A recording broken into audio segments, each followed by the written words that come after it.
अस्सलामुअलैकुम मुअज़्ज़िज़ नाज़रीन। सल्तनत उस्मानिया और मुगलिया सल्तनत दोनों ही मुसलमानों की तारीख से बरी हुई सल्तनत रह चुकी हैं।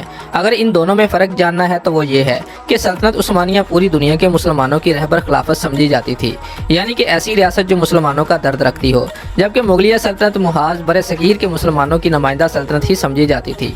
टीपू सुल्तान की सल्तनत उस्मानिया ने मदद क्यों नहीं की? एक तरफ तो हम पूरा पाकिस्तान ही सल्तनत उस्मानिया यानी कि उस्मान गाजी और अर्तुगरुल गाजी में मुब्तला है, तो हम ये देखेंगे कि ऐसी सूरत में हमारे हीरो टीपू सुल्तान के साथ ऐसा क्यों हुआ। ज़हीरुद्दीन बाबर से लेकर तमाम जितने भी मुगल बादशाह आए हैं उन सब का तल्लक भी कबाइल से ही था, जैसे अर्तुगरुल गाजी और सुलेमान गाजी का तल्लक भी काई कबीले से ही था। तारीखी तौर पर देखा जाए तो ये दोनों सल्तनत ने एक दूसरे से बहुत ही ज़्यादा दूर थी, और ये कहना भी गलत ना होगा कि ये दो रियासतें आपस में गहरी दुश्मनी भी रखती थी। ज़हीरुद्दीन बाबर ने सल्तनत उस्मानिया से सफारती तल्लुकात को बहाल करने के लिए कई कोशिशें भी की, लेकिन वो किसी भी तरह कारआमद साबित नहीं हुई। मुअज़्ज़िज़ नाज़रीन, सल्तनत उस्मानिया के जितने भी सरदार आए उन्होंने अपनी कौम को बनाने के लिए जिद्दोजहद की, जबकि हमारे बादशाह ने अपने मकबरे और सियाहती मकाम बनाए। जबकि उस वक्त सल्तनत उस्मानिया ने टेक्नोलॉजी में अपने कदम बहुत ही ज़्यादा वसी कर लिए थे।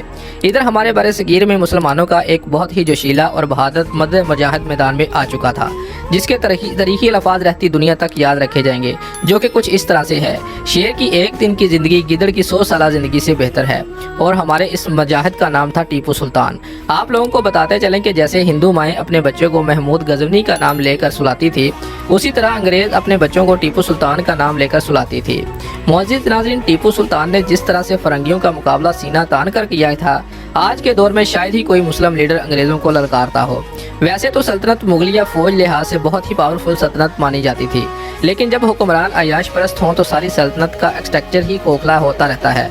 टीपू सुल्तान की फरंगियों से जंग जारी थी कि टीपू सुल्तान ने सल्तनत उस्मानिया के सुल्तान अब्दुल हमीद से मदद मांगने का ऐलान किया और अपना एक काबिल एतमाद मुजाहिद इस्तांबुल रवाना किया ताकि वो टीपू सुल्तान का खत सुल्तान को पहुंचा दे।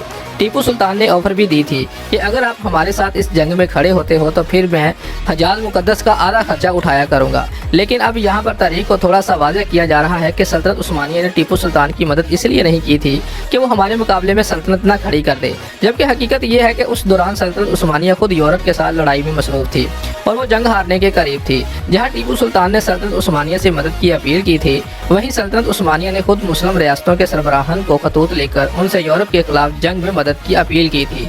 इसीलिए टीपू सुल्तान को ये जंग अकेले ही लड़नी पड़ी, और टीपू सुल्तान की शहादत के बाद भी अंग्रेज़ों को उनकी लाश के करीब जाने की इजाज़त नहीं थी, क्योंकि टीपू सुल्तान का रूप और दबदबा फरंगियों के दिलों में बैठ चुका था।